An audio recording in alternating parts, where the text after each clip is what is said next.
성경 말씀은 신약 성경 야고보서 2장 14절부터 17절까지의 말씀입니다.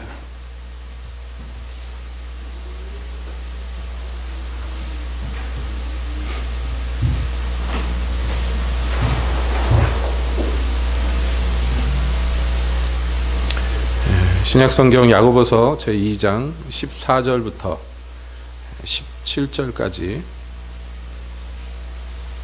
함께 보시겠습니다. 네, 형제들아, 만일 사람이 믿음이 있노라 하고 행함이 없으면 무슨 이익이 있으리요? 그 믿음이 능히 자기를 구원하겠느냐?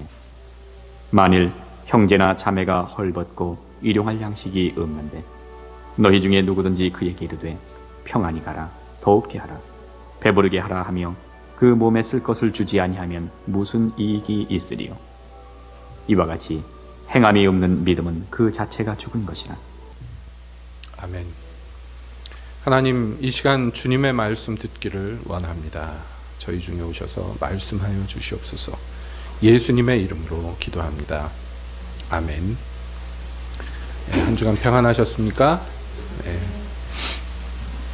우리가 2019년 들어와서 우리 교회에 이 한 해 동안의 목표, 주제로서 믿음에서 시작해서 믿음으로 끝나는, 믿음으로 출발해서 믿음으로 마치는 우리 신앙에 대해서 바르게 정립하고, 그리고 믿음 가운데에 뿌리 박혀서 굳세게 서기를 우리 목표로 함께 삼고 있습니다. 그래서 우리가 계속해서 믿음에 대한 이모저모를 함께 살펴보는 가운데에 오늘은 그 믿음에 관련된 교훈들 중에서 어찌 보면은 우리 성도된 이들이 가장 부담스러워할 수 있는 그 믿음의 어떤 한 요소를 이 시간 함께 살펴보고자 합니다.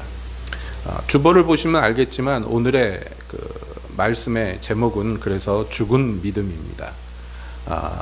표현이 되게 과격해 보이지만 성경에서 그렇게 얘기했어요. 오늘 읽은 본문에서 이와 같은 이런 종류의 믿음은 그 자체가 죽은 것이다, 이렇게 얘기합니다. 그러니까 믿음이 있는데 이 믿음이라는 것이 살아있지 않고 죽어있다, 이것은 어떤 의미일까요?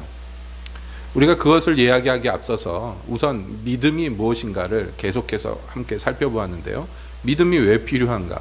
그것을 다시 한번 짚어봅시다. 여러분, 14절에서 이렇게 얘기합니다. 만일 사람이 믿음이 있노라 하고 행함이 없으면 무슨 이익이 있으리요? 그랬어요.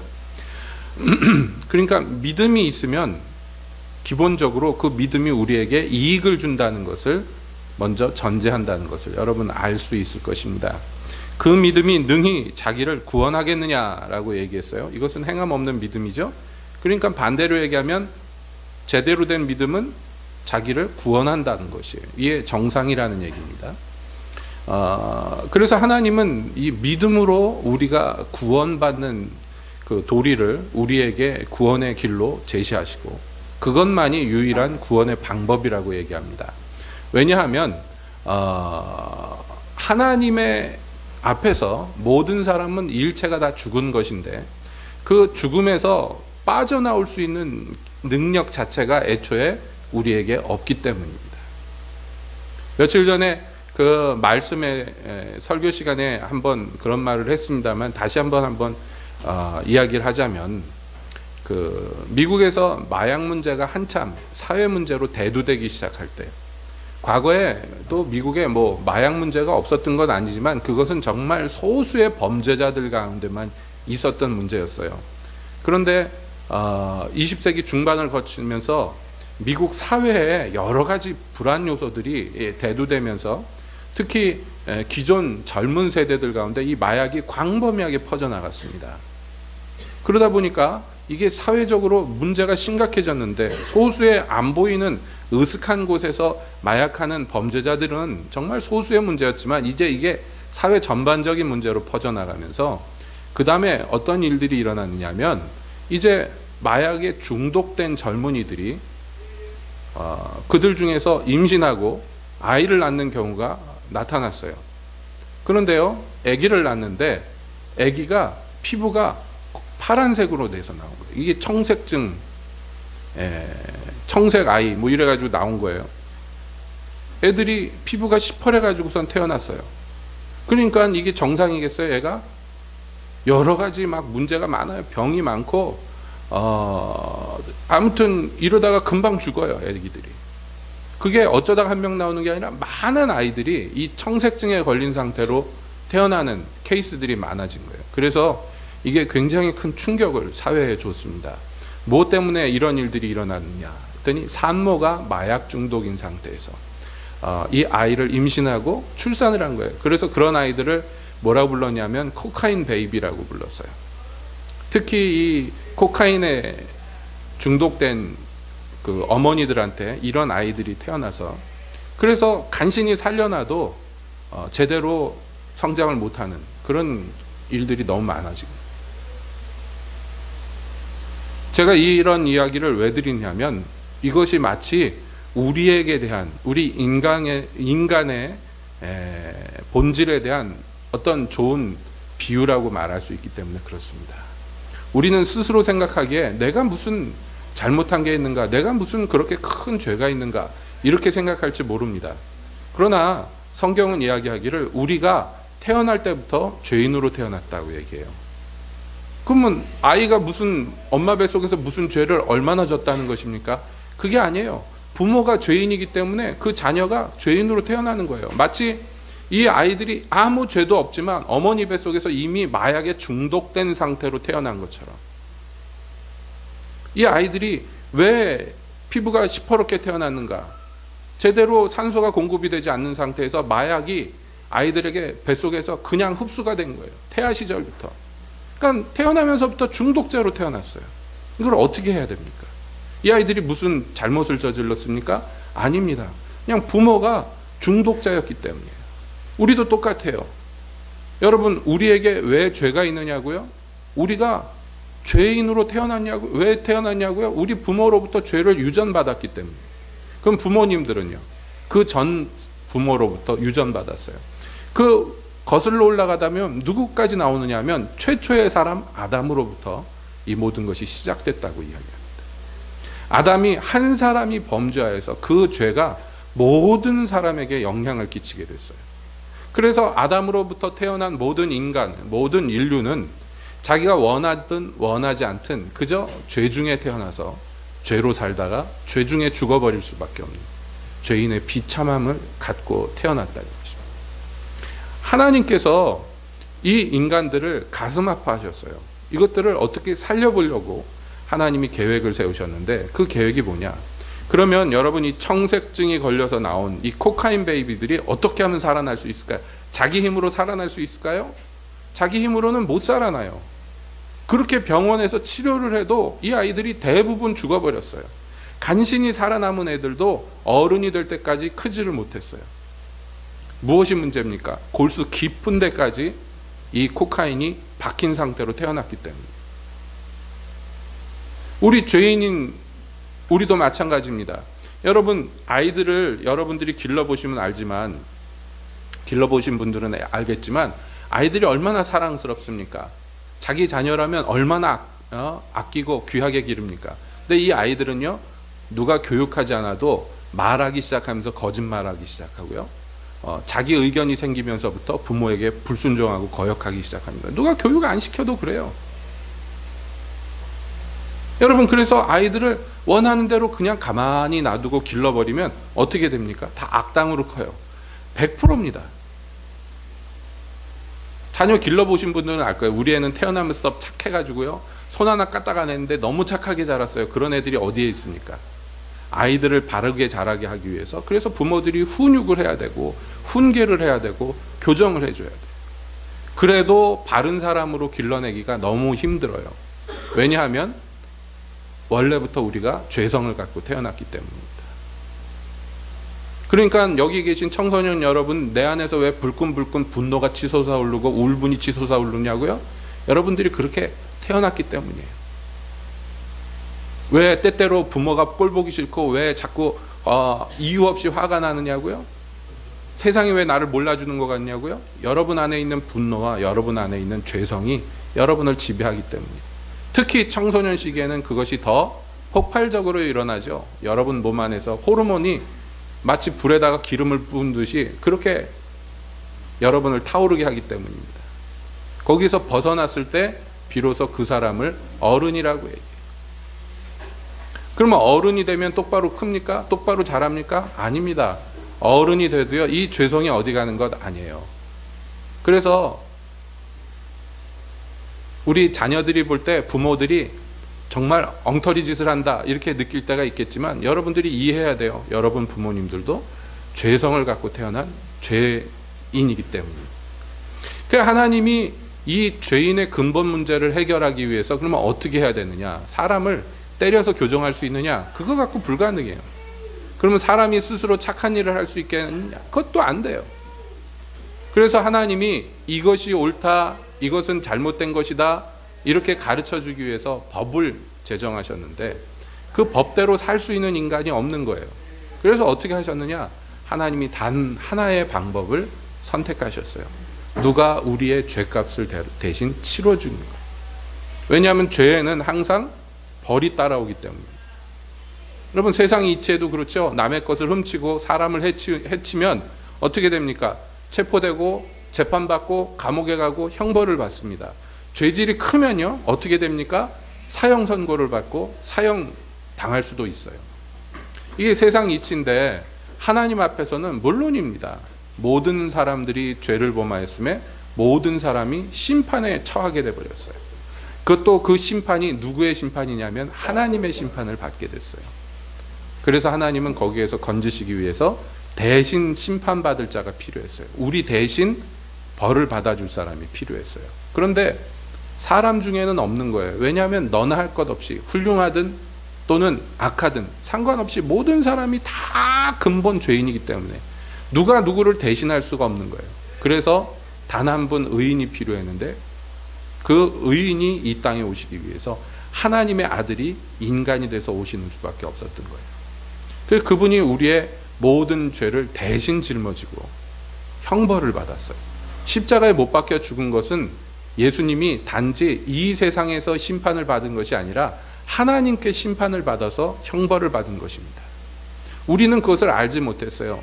그분이 죄 없이 형벌 받은 것을 알지 못했습니다. 그러나 그것을 어느 순간 하나님이 깨닫게 하실 때, 그 사람의 마음이 예수님이 날 대신해서 죽었다는 것을 발견하게 됐을 때, 그리고 그것으로 말미암아 주님 앞에 죄를 고백하고 내 죄 때문에 죽으신 예수님을 가슴 아파하고 그 예수님을 자기의 주님으로 믿고 받아들였을 때, 비로소 그 사람은 하나님이 의롭다 칭해 주시는 의인이 되는 것이, 이런 사람만이 구원을 얻을 수 있는 것이, 이게 뭐냐? 믿음으로 구원을 얻는다라는 이야기입니다. 자, 그래서 교회는 기본적으로 이러한 과정을 통과해서 믿음으로 구원을 얻은 사람들이 교회의 일원이 되는 것입니다. 여러분이 오늘날 지금 이렇게 예배당에 와서 다 앉아있다고 해서 교회의 일원이 되는 게 아니에요.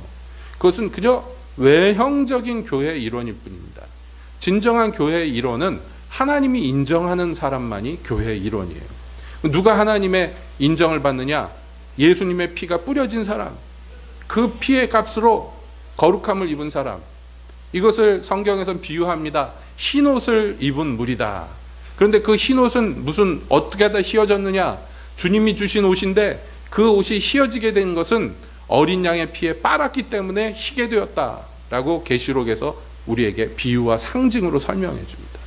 그것을 걸쳤을 때 우리는 하얀 옷을 입은, 흰 옷을 입은 거룩한 무리가 되는 것이에요. 그 사람만이 하나님의 백성이라고 칭함을 받는 것입니다. 자, 그런데 문제가 있어요. 내가 믿어서 구원에 이르고 교회의 일원이 되었는데, 그런데 성경은 또 뭐라고 얘기합니까? 네 믿음이 너를 구하겠느냐라고 반문해요. 네 믿음이 과연 너를 구원할 수 있겠느냐? 이게 무슨 얘기입니까? 지금까지 제가 입이 아프게 얘기했죠. 믿음으로 말미암아 우리가 구원을 얻었는데 이것은 하나님의 은혜다. 성경이 그렇게 얘기해요. 내가 믿었지. 맞아. 내가 믿었으니까 구원을 얻었지. 우리는 그렇게 스스로를 믿습니다. 그러나 성경은 다시 반문하기를, 그러면 그 믿음이 너를 구원할 수 있겠느냐? 생각해봐라. 질문합니다. 그러면 내 믿음이 어때서요? 그래서 이 믿음이 어떤 믿음인가에 대해서 설명하기 위해서 또 비유를 가져다가 여기 설명을 합니다. 오늘 읽은 본문에서 이렇게 얘기해요. 어떤 형제 자매가 같은 교회 식구예요. 헐벗고 당장 떼거리가 없어. 먹을 게 없어요. 그런데 그 사람을 보고 이렇게 얘기합니다. 아, 편안하게 사십시오. 추워요? 아유, 좀 방을 뜨뜻하게 해서 사세요. 먹을 게 없어요? 아유, 그냥 잘 먹고 좀 배를 든든히 채우세요. 그렇게 굶고 다니 어떻게 합니까? 그리고 말을 해주는 거예요.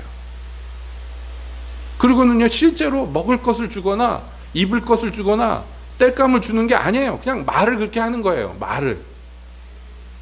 그게 무슨 소용이 있냐는 거예요. 그런 말이 그 사람을 진짜로 배부르게 해줄 수 있어요? 그런 말이 그 사람을 추운 데서 떨고 있는 그 사람을 따뜻하게 해줄 수 있습니까? 그럴 수 없어요. 그냥 말뿐이에요. 말뿐이에요. 이렇게 하는 사람이 이게 믿음이 있는 사람이냐고 반문하는 거예요. 여러분, 이 비유는요, 사실 비유라고 얘기하기도 죄송스럽게 너무 직접적인 얘기입니다. 직접적인 얘기. 그러면 왜 하필이면 여러 이 믿음에 대한 비유가 많이 들 수 있는 케이스가 많이 있는데 왜 하필 이런 얘기를 했을까요? 그리고 이 뒤에 우리가 읽지는 않았지만은 누구 얘기를 하냐면 아브라함의 얘기도 하고 또 기생 라합의 얘기도 합니다. 우리가 이런 얘기를 들을 때는 고개가 조금 끄덕끄덕해지는데 오늘 읽은 것 같은, 누가 배고픈 사람이 있는데 아이고 어떻게 해요? 배고파서 좀 잘 먹고 다니지. 그리고 얘기하는 거예요. 그냥. 왜 하필이면 이런 얘기를 여기다 써놔서 우리를 이렇게 불편하게 만들까요? 마음. 우리가 자칫 잘못하면 믿음이라는 것을 굉장히 관념적이고 굉장히 추상적으로 받아들일 수 있기 때문에 그게 아니라고 직접적으로 대놓고 얘기하는 거예요. 요즘 젊은이들의 말에 의하면 이런 게 뭐냐면 팩폭이라고 그러죠. 팩트 폭력이에요. 진실을 딱 갖다 대는데 그 앞에서 피할 구멍이 없는 거예요. 우리가 이것을 잘 구분해야 됩니다. 몰라서 그러는 것하고 알면서 그러는 것하고는 전혀 달라요. 몰라서 그럴 수도 있어요. 몰라서 그럴 수도 있습니다.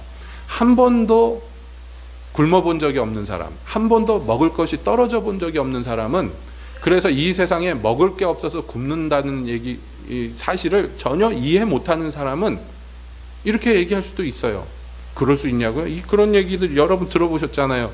프랑스 혁명 때 파리 시민들이 막 들고 일어나서 난리를 치니까 왕비였던 마리 앙뚜아네트가 창문 밖에 내다보면서 쟤네들은 왜 저렇게 시끄럽게 구냐. 하녀 하나가 빵이 없다고 그럽니다. 그랬더니 빵이 없으면 고기를 먹으라 그래라. 그랬다고 사람들이 열받아서 더 막 난리쳤는데 사실은 루머랍니다. 그런데도 불구하고 그 헛소문이 파리에 확 퍼졌는데 사람들이 다 믿었어요. 왜냐하면 그럴듯하거든. 그럴 것 같거든. 왕족으로 태어나서 평생에 궁궐 안에서 호요호식하는데 먹을 게 없어서 굶는다? 이 상상을 못하는 거예요. 그런 세계가 있다는 것을 이해 못할 수도 있다고 생각이 들죠. 그럴 수 있어요. 이것은 정말 이것도 문제지만은 몰라서 그럴 수 있어요. 몰라서 그럴 수 있습니다. 그러나 몰라서 그러는 것하고 알면서 짐짓. 여러분, 왜 여기 비유에 나온 어떤 사람의 진짜 있는 건 아니지만 이런 사람이 있다고 생각해 보세요. 형제자매가 굶주리고 있는데 아이고 굶고 다니지 말고 좀 먹고 다니지. 그 옷을 이렇게 추운데 얇게 입고 다니냐고 좀 든든히 입고 다니지. 이렇게 얘기를 했어요. 그리고 말았어요. 얘기만 하고 끝났어요. 왜 그랬을까요? 이 사람은. 왜 그랬을까요? 다만 호주머니에 있는 거 그냥 1,000원짜리 몇 장이라도 꺼내서 손에 쥐어주면서 아유 이거 라면이라도 사 먹으라고 왜 그러지 않고 왜 굶고 다니냐고 그러고서 말았을까요? 무엇 때문일까요? 이 사람은 왜 그랬을까요? 왜 그런지 여러분 왜 이렇게 했는지 여러분은 어떻게 이해가 되세요? 이 사람은 왜 이렇게 얘기했을까요? 자, 상상하지 말고 여러분도 이런 일을 했잖아요. 사실 살아오면서 이런 비슷한 일들을 경험하셨잖아요. 없었습니까? 이래 본 적 없습니까? 솔직히 꼭 이렇게 먹는 거 입는 거 말고도 다른 사람의 불행과 다른 사람의 아픔에 대해서 그냥 하고 넘어간 적이 많이 있었잖아요. 그때 왜 그랬습니까? 사실 주머니에 10원 한 장도 없을 수 있어요. 그러면 어쩔 수 없잖아요. 내가 해줄 수 있는 게 하나도 없잖아요.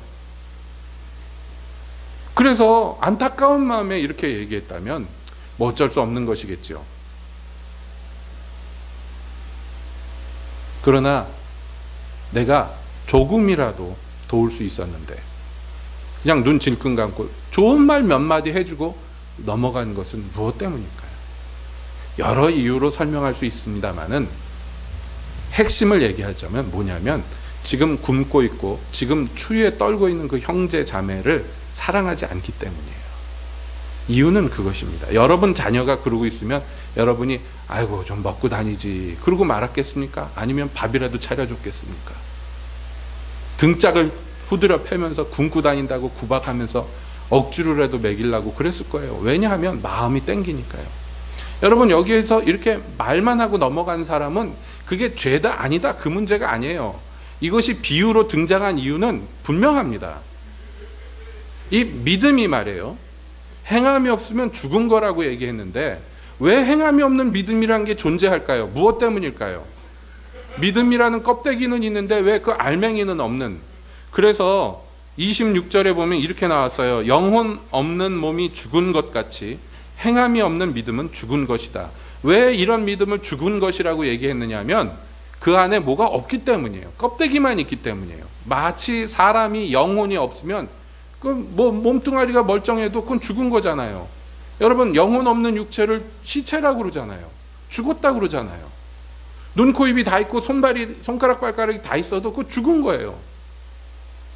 우리가 믿음이라는 외형을 다 갖추고 있고 거룩하고 경건한 모습을 다 갖추고 있어도 그 안에 뭐가 없어. 뭐가 없으면 그 안에 사랑이 없으면 아무 행동이 나타나지 않아요. 믿음의 외형이 있어도 사람에게도 그렇고 하나님에게도 그렇습니다. 사랑이 있으면 하나님에 대한 사랑이 있으면요 그 믿음이 움직여요.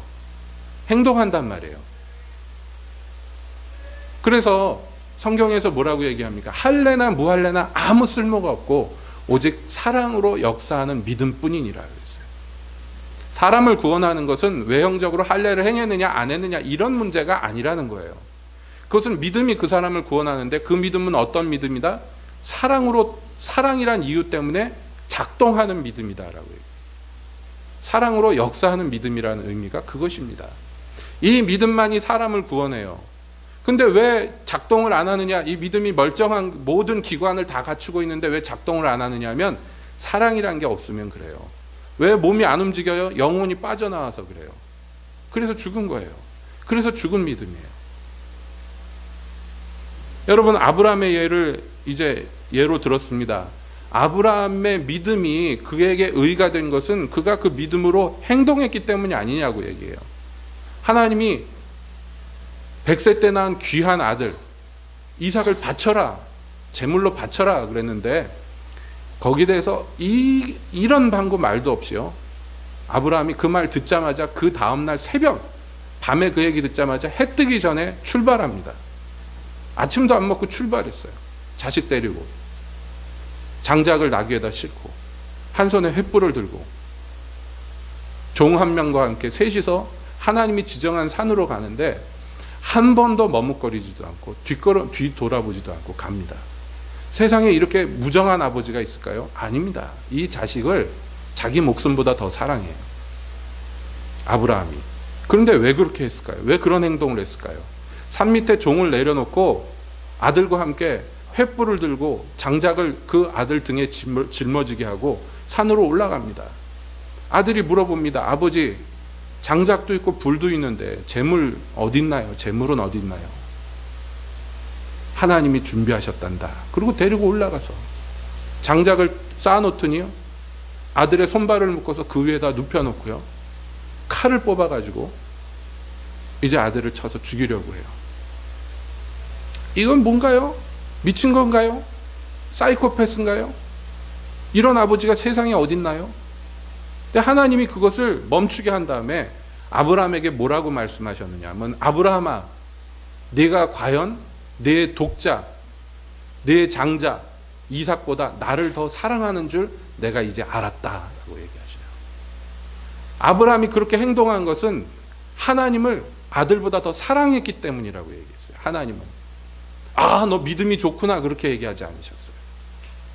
네가 내 아들보다 나를 더 사랑하는구나, 내가 그것을 알았다라고 얘기해요. 그러니까 아브라함의 믿음이라는 것은, 그 믿음이 작동한 것은 그가 하나님을 사랑했기 때문이에요. 아들보다 더. 그래서 전혀 뒤돌아보지도 않고 머뭇거리지도 않고 전진 아들 죽는 데까지 전진해 나갈 수 있었어요. 여러분, 이것이 믿음의, 살아있는 믿음의 핵심이에요. 우리가 하나님을 사랑하지 않으면 내가 믿음이 아무리 있어도 이 믿음은 요지부동 안 움직여요. 이 믿음은 안 움직인다고요. 형제를 사랑하지 않는데 이 믿음이 작동할 리가 없어요. 믿음이 안 움직여요. 그러나 사랑이 있으면요, 저절로 움직여요. 누가 시키지 않아도 저절로 움직입니다. 제가 직장 생활할 때 저녁 늦게 일 마치고 집에 돌아가면 전철역에서 나와가지고, 서울 살 때요, 전철역에 나와가지고 저희 집까지 이제 걸어가야 돼요. 전철역에 나오면요, 그 앞에서 꽃을, 장미를 한 송이씩 포장을 해서 이렇게 쌓아놓고 파는 사람이 있었어요. 제가 가끔씩 가가지고 얼마예요? 그러면 한 송이에 1,000원이요. 그러면 1,000원짜리 하나 주고 장미를 사서 집에까지 걸어갑니다. 노가다 하던 복장 그대로. 되게 안 어울리죠? 장미 한 송이를, 빨간 장미를 들고 갑니다. 비닐로 이렇게 투명 비닐로 쌓아놓은 거. 어떤 건지 아시죠? 가가지고 집에 가서 띵동 한 다음에 장미를 뒤에다 숨기고, 그러면 집에 문을 열어줘요. 저희 집사람이 문을 열어주면 들어가서 뭐 이렇게 표정도 안 짓고 있다가 장미를 딱 줍니다. 제가 천성적으로 막 달콤한 말을 못하니까 아마 경상도 사람이라면 그렇게 얘기했을 거예요. 오다 주었다 그러면서 줬을 거예요. 근데 그러지도 못하고 이거 받으라고 주면요, 저희 집사람이 어이구 이게 웬 꽃이냐고 너무 고맙다고 그랬던 적이 한 번도 없어요. 항상 뭐라 그러냐면, 이런 거 왜 사오냐고, 돈 아깝게 왜 사오냐고 막 그럽니다. 타박을 합니다. 제가 기분이 상하죠. 자기 딴에는, 제 딴에는 집에 있는 아내 생각해서 1,000원짜리, 돈도 많지 않으니까 1,000원짜리 하나 들고서 갖다 줬는데, 고맙다는 얘기는 안 하고 맨날 이거 얼마 줬느냐고, 왜 이런 걸 사오냐고 타박을 합니다. 그럼 기분이 나쁘겠죠? 좋은 소리가 안 나오겠죠? 뭐 아무튼 그랬어요. 그런데 바보같이요, 또 며칠 지나면 또 그거 한 송이 사갖고 갑니다. 왜 그랬을까요? 기억력이 나빠서 잊어버렸을까요? 분명히 이거 사갖고 가면 좋은 소리 못 들어요. 물론 저희 아내도 기분은 좋았겠죠. 기분은 좋았겠지만 닭살스러우니까 뭐 고마워요 이런 말을 못 하는 거죠. 타박을 하는 거죠. 근데 왜 제가 사갔을까요? 자꾸 사랑하기 때문이에요. 사랑하면요, 이상한 짓을 합니다. 안 시켜도. 안 시키는 건 고사고 왜 사왔냐고 타박을 받아도 그거 사다 줘요. 그러면요, 타박은 하지만 나중에 보면 컵 같은 데다가 물 받아서 꽂아놔요. 그러면 이 한 송이가 가봐야 며칠 가겠어요. 그래도 그거 보면서 흐뭇해하는 거예요. 여러분, 사랑하면요 행동이 나옵니다. 사랑하면 행동이 나와요. 사랑을 안 하면요 행동이 안 나와요. 그래서 제가 항상 씁쓸한 게, 저는 제 아내를 사랑하는데 아내는 저를 안 사랑하는 것 같아서 항상 씁쓸했어요. 이게 웃으라고 한 얘기인데 다 심각하게 듣네. 진짠가? 그래, 아니에요. 물론 사랑했겠죠.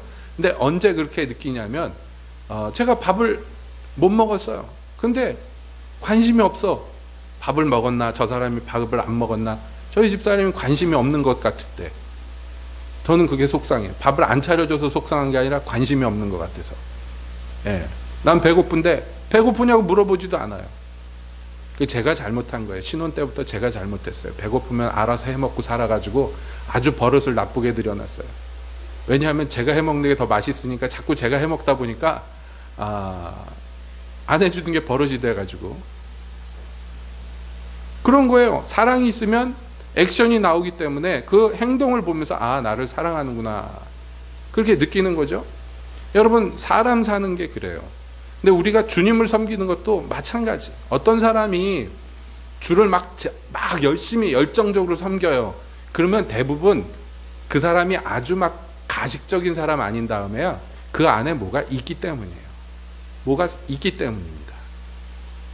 뭐가 있으면 이게 행동이 달라져요. 작동이 되기 시작해요. 고장난 것 같은 기계였는데 뭐가 이렇게 뭔가 계기가 돼서 스파크가 한번 탁 튀기면 이게 막 작동을 해요. 부릉부릉부릉 해서. 무엇일까요?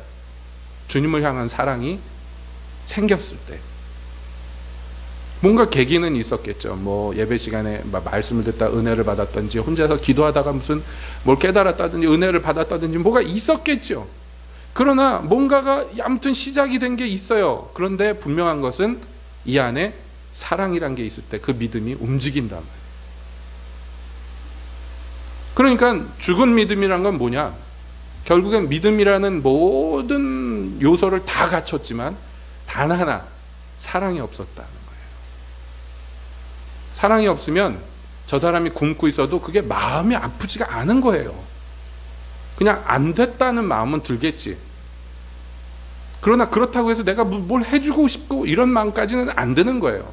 오히려 저 가난한 게 나한테 찐따 붙으면 어떡하지? 나한테 와가지고 뭐 해달라고 하면 어떡하지? 벌써 그 생각부터 들지. 아이고, 저 뭘 해줘야 되나? 이런 생각이 안 들어. 왜냐하면 그 사람을 사랑하지 않기 때문이에요. 사랑이 없는데 뭐 어떻게 하겠어? 할 수 없는 거지 뭐. 이게 비유예요. 믿음에 대한 비유예요. 그러니까 여러분, 이 믿음이 믿음 되기 위해서 무엇이 필요한가에 대해서 우리가 몇 주 동안 계속 살펴봤어요. 여러 가지들이 필요해요. 여러 가지들이 필요하지만 그러나 이게 진짜 작동을 하느냐 안 하느냐는 결국에는 뭐에 달려 있느냐 하면 그 내부에, 마치 사람의 육체 안에 영혼이 있어 이 사람이 살아 움직일 수 있는 것처럼 이 믿음이라는 것 안에 무엇이 있어야 된다. 그래야지 이 믿음이 살아있는 믿음이, 살아서 움직이는, 작동되는 믿음이 돼요. 여러분, 주님을 사랑하는 사람한테는 이거 하시오 저거 하시오 할 필요가 없어요. 왜냐하면 무엇을 해서 주님을 기쁘시게 할꼬 한단 말이에요. 자기가 오죽했으면 사도 바울은 시집 안 간 딸이 있냐? 그러면 웬만하면 시집 보내지 마라, 그렇게 얘기해요. 그건 왜 그렇게 얘기했을까요? 결혼이 나빠서 그런가요? 아니죠. 결혼이 나빠서 그런 게 아니에요. 사도 바울이 보니까 처녀로 살 때, 총각으로 살 때는 어떻게 하나님을 기쁘시게 할까 하고 살던 사람이 결혼을 하니까 어떻게 하면 아내를 기쁘게 할까, 어떻게 하면 내 남편을 기쁘게 할까로 마음이 바뀌더라는 거예요. 그런 마음이, 여러분 생각해 보세요. 결혼했는데 자기 아내를 기쁘게 하는 거 생각 안 하고 자기 남편을 기쁘게 하는 거 생각을 안 하면 이상한 거잖아요. 근데 그게 하나님 사랑하는 것을 대신하는 것은 차라리 결혼 안 하는 게 더 낫다고 사도는 얘기하는 거예요. 이것은 사도 바울의 개인 의견이 아니에요. 이것은 주님이 갖고 계시는 생각이에요. 성령이 그를 감동해서 성경에다 남겨놓은 거예요. 그러니까 우리에게도 분명한 걸 가르쳐줘요. 여러분, 우리가 주님을 사랑하고 우리가 하나님을 가장 사랑하면요, 그게 제일 좋아요. 근데 주님보다 뭔가 더 사랑하는 게 생기면요, 어떻게 되냐면, 여러분, 사랑이란 게 그렇잖아요. 우선순위로 움직이게 돼 있어요. 뭐든지 우선순위로. 더 사랑하는데 가게 마련이에요. 더 사랑하는데. 그리고 나서 좀 남는 거 있으면 덜, 그 다음 사랑하는 대로 가게 돼 있죠. 자원이. 여러분, 하나님을 사랑하는데 하나님을 최고로 안 사랑하면 어떻게 되느냐면, 그 자기가 사랑하는 것을 위해서 시간을 다 쓰고 남는 짜투리를 하나님께 드립니다. 자기가 사랑하는 것에 돈 다 쓰고 남는, 그리고도 남으면 하나님을 위해서 씁니다. 이건 뭐 어쩔 수 없는 거예요. 이럴 수밖에 없는 거예요. 사람이 그렇게 움직이는 거예요. 그런데요, 그럴 수도 있지 뭐, 그렇게 사는 거지 뭐, 우리가 다 성경은 그렇게 얘기하지 않는다니까요. 차라리 시집가지 않고 장가가지 않고 하나님만 생각하고 사는 게 더 비교할 수 없이 좋다고. 그래서 웬만하면 결혼하지 말라고. 사도는 그렇게까지 얘기해요. 되게 과격한 얘기지만 그만큼 하나님을 사랑하는 게 중요하다고, 그것만이 유일하게 가치 있다고 얘기하는 거예요. 여러분, 이것이 성경의 관점이며 주님의 시각인 것입니다. 교회 출입하는 사람 중에 하나님 사랑 안 하는 사람이 어디 있겠습니까? 많은. 그러나 세상을 사랑하고 자기의 직업을 더 사랑하고 자기 가족을 더 사랑하고 그러다 보면 어떻게 되냐면 그걸 위해서 다 쓰고 남는 것만 주님을 위해서 써요. 누차 말씀드리지만 우리 하나님은 찌꺼기 드릴 만한 무가치한 분이 아니에요. 그런 분이 아니에요. 그런 대우를 받아서는 안 돼요, 하나님은. 왜냐하면 하나님은 자기의 가장 귀한 것을 우리를 위해서 내어주셨단 말이에요. 과장이 아니죠. 진짜잖아요. 우리가 아직 하나님과 원수 되었을 때, 우리가 아직 죄인 되었을 때 하나님이 우리를 먼저 사랑하셔서 그래서 자기 아들을 우리에게 내어주심으로 우리에 대한 당신의 사랑을 증명하셨어요. 이에 더한 사랑이 없는 거예요. 자기 아들 독자보다도 누구를 더 사랑했어요? 우리를 더 사랑했어요. 그러니까 우리가 주님께 사랑을 드려야 되는 것, 그것도 가장 최상의, 가장 최고의 사랑을 드려야 되는 것은 당연한 것입니다. 왜냐하면 우리가 아무리 좋은 것, 내 인생 가장 귀한 것 다 드려도 하나님이 우리 사랑하신 걸 차마 못 갚기 때문이에요.